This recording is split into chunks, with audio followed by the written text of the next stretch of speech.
So I'm Thomas Piper of Scrub Squad 1978. I'm here at the Atlas studio. They gave me access to this, so I'm here with a couple of recruiters from Atlas, Hannah and Colleen, that we are going to talk about first what a recruiter does, how when you call into the office, what happens behind the scenes when they finding you a job.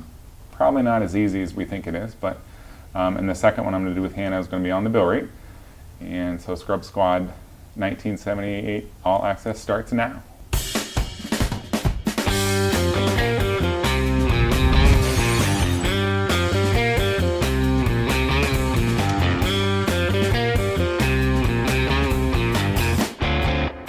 So Hannah, she's my recruiter at Atlas, and she got moral support here with Colleen, so we can go over. She's a wealth of knowledge.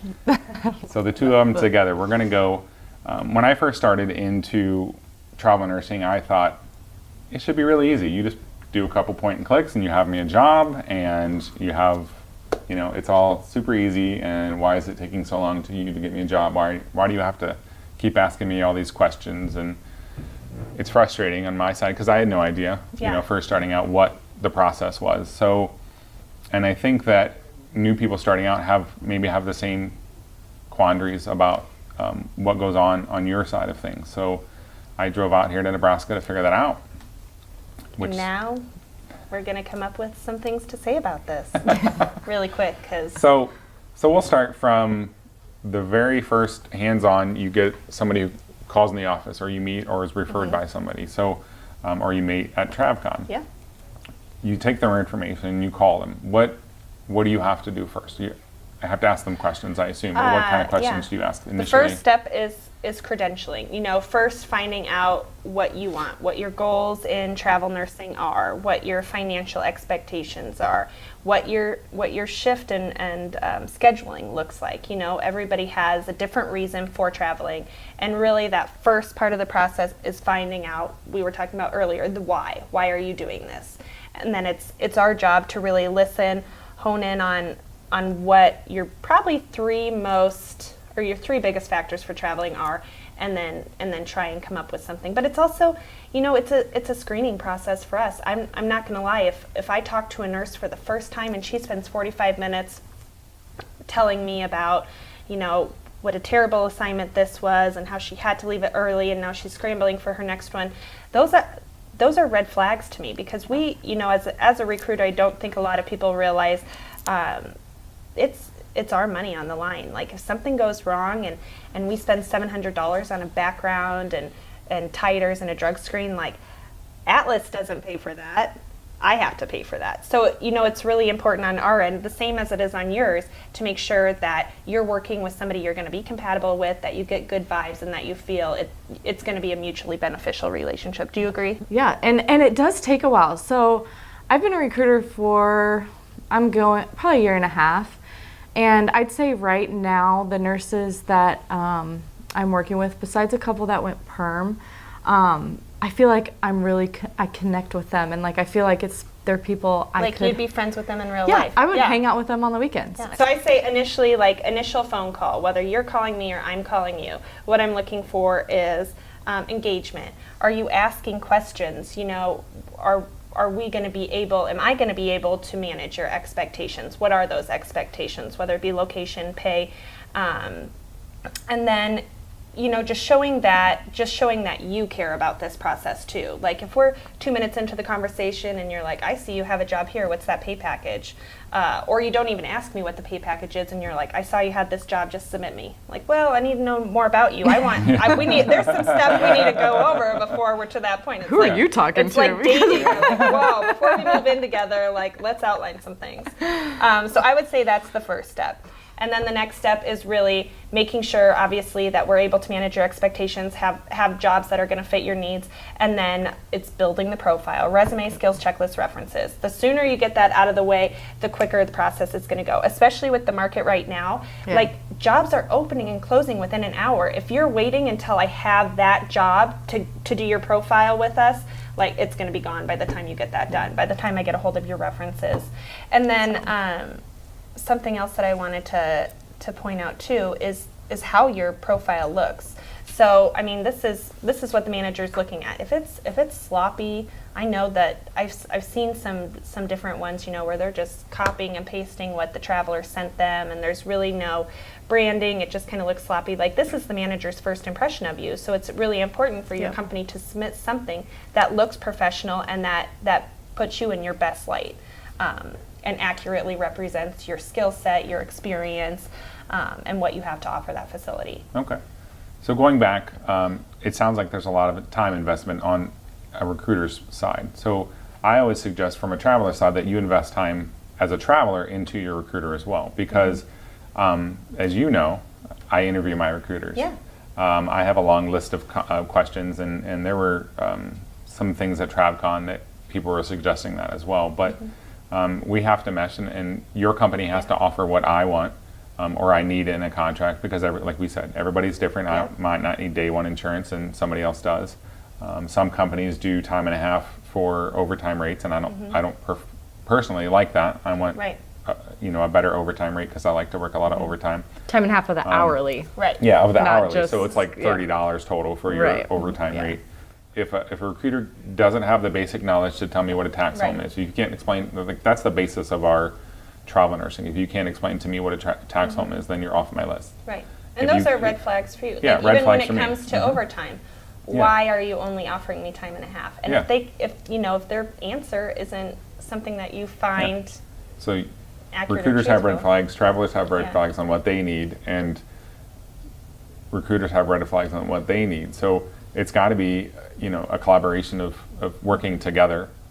Time investment on both sides. It's not you're sitting there waiting for somebody to call you all day. Right. It's not that. You're working, we're investing time into this process, and especially the process of getting a new recruiter. So, I started with one company, and I was with that company for a long time before I even knew about the whole travel nurse world and how I really should have 3 to 4 agencies working for me and recruiters, and if I'm location specific especially. Right. So from here, I like to go. You have the profile, but you have everything's done for that person. Their references are done. Everything is ready to go to the hospitals, and you start looking for jobs. So obviously, you need to know where they go. But what goes into finding a job? Like, it's not like point and click, and here's a job in Omaha for $1,500 a week. It's not set up like that. There's more more to it than that. Can you explain that process? And this one is Atlas specific, because every company does this differently. Right. At Atlas, we have client managers. They're broken up by either a region or a VMS. So we have one client manager for all of Health Trust. They prefer it that way. They want one point of contact. They don't want 5 people out there calling each one of their client managers. So we have one person for that. We have one person for Medifist. Those are probably our 2 biggest VMS systems. And then we still have jobs that are just emailed directly to us. So in that case, the client manager has to go in, manually enter them. And then you get, our poor Kaiser people get over 100 Kaiser jobs coming in each day, and they have to go back and check the validity of those, the dates. Right now they have dates out until July of 2019. So they'll have to go back, double check all that information, make sure the rates are correct, because our software syncs over their standard rate, but oftentimes if a rate is increased, that's not reflected. Like Kaiser, the rates increase in the winter; those aren't reflected. So that is the responsibility of the client manager. But there's just so many, they can't catch them all. So as the recruiter, it's also our job to look out for that. And they will go ahead and email us anything that they get while they put it into our system, so we can go back and check: is this the accurate rate? Is this the right shift? The right start date? And all of that information we're relaying to you. And then we go in, we have a special software within our database that breaks down our burden, which we'll talk about the bill rate later, and then helps us decipher what we can pay a traveler, and where that money goes. So then we're comparing that to the GSA websites, your housing needs, whether you're taking the stipend, our housing, what kind of travel accommodations we need to make, reimbursements, and other expenses that we need to put in there to give you an accurate reflection of what we can pay you. And then each VMS has its own baloney of what we need to submit. So like you may be Yes. asked to send me some really stupid things just so I can submit you. But once again, this is not the agency. This is the hospital requiring these from us. So Right. it just, everybody's different. So maybe I didn't need something to submit you last time that I need this time. And it's just, all about that understanding. But communication as well. I should Yeah. be explaining to you why I need this stuff from you. And you see those posts on Facebook all the time. I've been submitted here, and now all of a sudden they need this extra document Yep. that they didn't need before, but now they Yep. need it, and they Yeah. don't understand or why. in the aftermath, after your place. That Yeah. happens all the time. They come up, I need a copy of your nursing diploma. Well, obviously I graduated nursing school because I have a license and I've been practicing for 5 years. Yeah. But People on, especially on Facebook, they want to just blame somebody, so they get frustrated Yeah. with the Yeah. recruiter, and it's not always the recruiter who's saying, or who missed something, or it's really easy to point Yeah. the finger when you're frustrated. Yeah. But you will, and our poor compliance girls will tell you this all day, every day. They'll get their checklist from the hospital, and then 2 days before you start, they're like, the hospital emails them back and says, oh, we need this too. They're like, that was never on my list. Yeah. Right. You've never Yeah. told me this before, but they're like, yep, we changed our mind, we need it. So once again, it might not always be your company. I'm not saying that there can't be fault on the company's part. It comes down to communication and managing those expectations. But Well, it's, that's why I recommend Dropbox is what I use. Yeah, It's just that's an great. online app, and I can scan everything in. Everything is on my phone or on my iPad or then whatever, you send it all and to I me. can give you access to it. I don't Yeah. even have to send it. It just says give access, and you type an email in, and it gives access to the recruiter that I want. that And is then they amazing. can get all of their things, and I don't have to worry about it because I don't have time, or if I'm on the road, or Right. not having access I to an would- actual computer, then Yeah. it's I all would done. recommend to every traveler, find a way to get your documents electronic, whether you're using a system like Dropbox or whether you just have emailed it all to yourself and it's something that you can forward to Whatever somebody works for really you. easily, mobily. You're not going to FedEx and scanning or faxing a bunch of stuff to us. That's more after the placement, I guess. Yeah. We skipped a bunch of steps there. It's all right. So, okay, let's say I come to you and I say I want to work in Omaha, which I've already decided against. Only because it's raining here. Raining it's all the the time. jinx of the College World Series. Yep. Every So I want to work in Omaha, and I want to make between, we'll say, $1,600 and $1,800 a week. What do you do from there? I mean, I know you have to go through the whole the whole system, Right. make sure the jobs are accurate. But like, what's the process of? Okay, I found this job in Omaha. What do you do? Like, you call them and say, I have this job, but what parameters do you have to It go through? depends. Okay. So I would go first to our client manager that has those positions, and I'd like to point out, like, Colleen and I have a different situation because she works remote from Michigan. So her experience with this process and my experience are two different ones, and that's why she's a great person to have in here. But like, if I'm in the office, I'm just going to go to that client manager and say, here's my guy, hook him up. And they're gonna reach out to their contacts. Most VMSs will not let us contact the facility directly, so that's out. We have to go through them. But you have a 50-50 chance of it working out. The worst they can do is say no, but sometimes they'll come back and say, as a matter of fact, we did just hear back, this traveler's not extending in July, and we are gonna need somebody to backfill, so send it over. Great. What's your rate? Because I can't submit a candidate without pitching. I would never submit you without knowing what kind of money I could offer you, because Yeah. I want Right. all those loose ends tied up before you ever get a phone call. And they'll go through, find that information out. I'll pitch it to you. I'll run that scratch sheet for your pay package on the job, and then I'll give you all the information that I can, which sometimes is not a lot. Yeah. So I Sometimes also it's only pay. yeah, I And that's also it. recommend that people either create their own list. They prioritize what's important to them in a position, whether it's ratios, whether it's do you have assistants on the unit? Is it block scheduling? Is it am I guaranteed hours? Because that's Floating. more and more Where I'll be floating. floating. Yeah, absolutely. Or I have a list that I can provide them as well, so they can make sure that they're ready for the interview and that they're going to know it's a good fit for them based on those questions that they're asking. I would add to that a little bit. So, if you were to come to Hannah and say, "I want Omaha, Nebraska, 16 to 1800," her real answer might be good luck.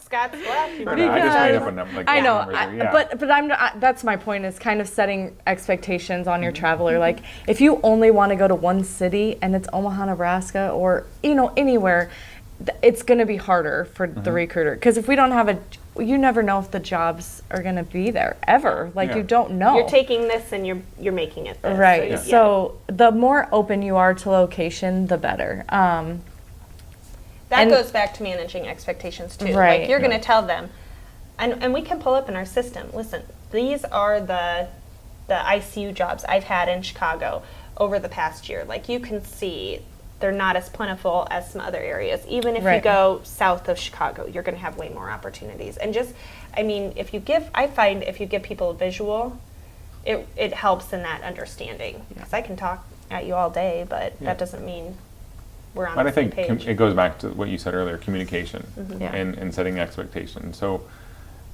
if I call you and I ask you for whatever, if you can't give it, don't promise that you can't give it. Right. And I do think it's important too, like, if I know it's a certain VMS and maybe another company has access to that job before us, I'm not going to say no, it's not real. I'll look into it, see if I can find anything out. But there are companies that get jobs before others. I Yep. mean, Health Yeah. Trust is really big, and that's for anybody who doesn't know. Health Trust is owned by HCA. They used to just staff HCA hospitals.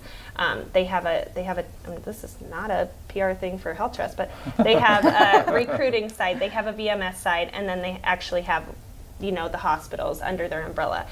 Within the past few years, they've branched out and they're doing MSPs and VMSs for hospitals, non-HCA hospitals, but they still have a tiering system within that VMS part of their company. So any company owned by American Mobile is Tier 1. Health Trust and any company owned by American Mobile is Tier 1. They're going to get all the jobs first. And they're going to fill about 40% of them. So jobs may come open that I never see, and that's just the reality of that situation.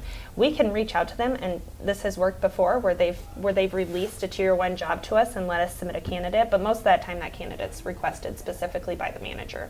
that makes sense. Yeah. I mean, I watched the video last week or 2 weeks ago Yeah. about the tiering system that Yeah. the hospitals go through. Yeah. So I guess to wrap it up, it's not as easy as point and clicking. It's a like you said, a family. Yeah. You have to be a part of that. You have to have time on your end. You have to have time on their end to be respectful and call each other and talk to each other and be Yeah. respectful of time. And it's a whole family of people that work together for one common goal, is to get that traveler a job. And it's time investment on our end. It's time investment on your end. Yeah. And I think that everybody needs to keep And that it's in not. perspective. And when you find that relationship, like, it's not like, oh man, I gotta call this person, make sure they're doing it. It's like, I care about you. I want to know what's going on in your life. Like, Yeah. I want to Yeah. make sure everything's cool with you. I want to know how your daughter's play was, or graduation, or senior trip. Like, we want to know that stuff Yeah. about you. It is a friendship when it comes down to it. So. Yep. Absolutely. Well, thanks for joining me on that and Yeah, thanks for having me. having your wealth of knowledge there. Yeah, Appreciate I'm it. just gonna Appreciate make your stupid time. faces like I always do. Just don't go whoop. Whoop. I told her not to, and she still did. Thanks. Okay, that's it.